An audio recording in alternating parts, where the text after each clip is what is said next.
আসসালামু আলাইকুম রহমতুল্লাহ নাহমাদুহু ওয়া নুসাল্লি আলা রাসূলিহিল কারীম আম্মা বাদ। টেকনিকের আরেকটি নতুন ক্লাসে তোমাদেরকে স্বাগত জানাচ্ছি। আমরা আলোচনা করব নবম ও দশম শ্রেণীর ইসলাম শিক্ষা বইয়ের প্রথম অধ্যায়ের তিনটা পাঠ, নৈতিক মূল্যবোধ বিকাশে রিসালাত ও নবুয়াত, আসমানি কিতাব ও নৈতিক জীবন গঠনে আসমানি কিতাবের ভূমিকা। এই তিনটা পাঠের গুরুত্বপূর্ণ যেই বহু নির্বাচনী প্রশ্নগুলো আছে সেগুলো নিয়ে তোমাদের সাথে কথা বলবো। আমাদের এখানে প্রথম প্রশ্ন, তাওরাত কোন নবীর উপরে নাজিল হয়? এটা সবারই মোটামুটি জানাই আছে যে তাওরাত হযরত মুসা আলাইহিস সালামের উপরে নাজিল হয়। চারটা বড় বড় আসমানি কিতাব, তাওরাত নাজিল হয়েছিল মুসা আলাইহিস সালামের উপরে, জাবুর দাউদ আলাইহিস সালাম, ইনজিল ঈসা আলাইহিস সালাম, আর কুরআন মাজিদ হযরত মুহাম্মদ সাল্লাল্লাহু আলাইহি সাল্লাম। সহিফা সংখ্যা কত? এটাও সবার জানা আছে। সহিফা সংখ্যা হলো 100টা। এরপরে প্রশ্নটা একটু জটিল যে হযরত শীস আলাইহিস সালামের উপরে অবতীর্ণ সহিফা সংখ্যা কয়টা? শীস আলাইহিস সালামের উপরে মোট সহিফা অবতীর্ণ হয়েছিল 50টা। 100টা সহিফার মধ্যে কোন নবীর উপরে কয়টা অবতীর্ণ হয়েছিল এটা খুব খেয়াল রাখবা। আসমানি কিতাবে অবশ্যই বিশ্বাস করতে হবে, কেননা তা আসমানি কিতাব। এখানে লেখা আছে দুইটা, ইসলামের ভিত্তি, অমূল্য সম্পদ, আর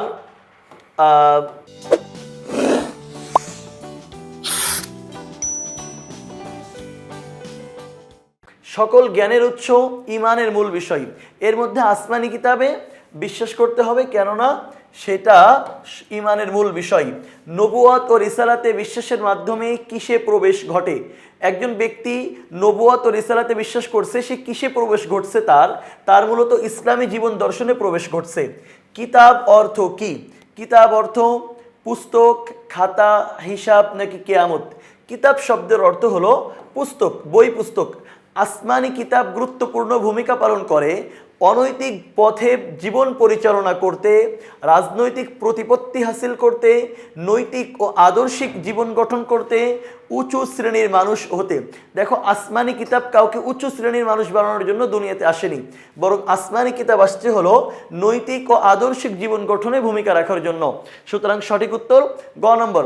এরপরের প্রশ্ন হলো, সুশিক্ষিত ও নৈতিকতা সম্পন্ন মানুষ হিসেবে গড়তে সহায়তা করে পাঠ্যপুস্তক, বৈষয়িক জ্ঞান, আল কোরআন কোনোটিই নয়। সুশিক্ষিত আর নৈতিকতা সম্পন্ন মানুষ গড়ে তুলতে সহায়তা করে কি জিনিস? আল কোরআন। পাঠ্যপুস্তক তো অবশ্যই করে, কিন্তু এখানে সবচেয়ে সঠিক হলো আল কোরআন।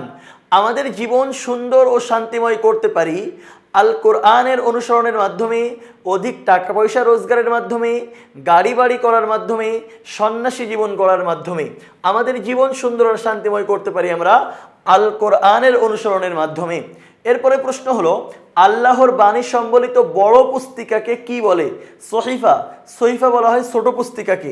সগিরা, সগিরা শব্দের অর্থ ছোট। সাদিক মানে সত্য। সুতরাং আল্লাহর বাণী সম্বলিত বড় পুস্তিকাকে বলা হয় কিতাব। পবিত্র কোরআন মাজিদ কত বছরে অবতীর্ণ হয়েছে? কোরআন মাজিদ অবতীর্ণ হয়েছে 23 বছরে। রাসূলুল্লাহ সাল্লাল্লাহু আলাইহি সাল্লামের মোট বয়স ছিল 63 বছর। ওনার যখন নবুয়ত পেয়েছেন উনি, তখন ওনার বয়স 40 বছর। তাহলে কয় বছর কোরআন মাজিদ অবতীর্ণ হয়েছে? 23 বছরে। সুতরাং সঠিক উত্তর গ, 23। কোরআনে কতগুলো রুকু রয়েছে? দেখবা কোরআন মাজিদের মধ্যে আইন চিহ্ন চিহ্ন একটা সংখ্যা দেওয়া থাকে। প্রশ্ন হলো, কোরআন মাজিদে এই চিহ্ন বা রুকু কয়টা আছে? কোরআন মাজিদের রুকু সংখ্যা মোট 558টা। আল কোরআন হেফাজতের দায়িত্ব কার? আল্লাহ বলছেন, ইন্না নাহনু নাযালনা যিকরা ওয়া ইন্না লাহু লাহাফিজুন। কোরআন অবতীর্ণ করেছি আমি, হেফাজতও করব আমি। সুতরাং কোরআন হেফাজতের দায়িত্ব আল্লাহ তাআলা নিজেই নিয়েছেন। কোরআন হেফাজতের দায়িত্ব আল্লাহ পাকের। কার জীবনে মানুষের জন্য উত্তম আদর্শ রয়েছে? আল্লাহ বলছেন, লাকাদ কানা লাকুম ফি রাসূলিল্লাহি উসওয়াতুন হাসানাহ। আল্লাহর রাসূলের জীবনের মধ্যে তোমাদের জন্য রয়েছে উত্তম আদর্শ। সুতরাং সঠিক উত্তর ক।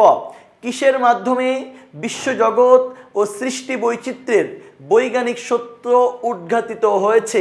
আল কোরআনের মাধ্যমে, হাদিসের মাধ্যমে, ইজমার মাধ্যমে, কিয়াসের মাধ্যমে। দেখো, হাদিস, ইজমা বা কিয়াসের মাধ্যমে বিশ্বজগৎ বা সৃষ্টি বৈচিত্র্যের বৈজ্ঞানিক সত্য উদ্ঘাটিত হয়নি, বরং হয়েছে কোরআনের মাধ্যমে।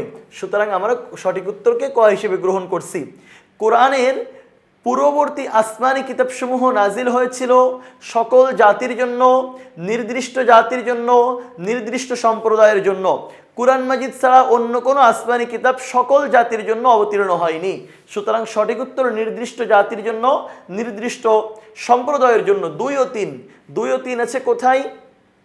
গ নম্বরে, সুতরাং আমরা গ নম্বরকেই সঠিক হিসেবে গ্রহণ করছি। সর্বমোট 3টা পাঠ নিয়ে এই বহু নির্বাচনী প্রশ্নগুলো ছিল। আমাদের সাথে যারা যুক্ত ছিল এত সময় পর্যন্ত, আমাদেরকে দেখছো শুনছো, সবাইকে অনেক অনেক ধন্যবাদ। পরবর্তী ক্লাস দেখার আমন্ত্রণ জানিয়ে বিদায় নিচ্ছি। আল্লাহ হাফেজ, আসসালামু আলাইকুম ওয়া রাহমাতুল্লাহ।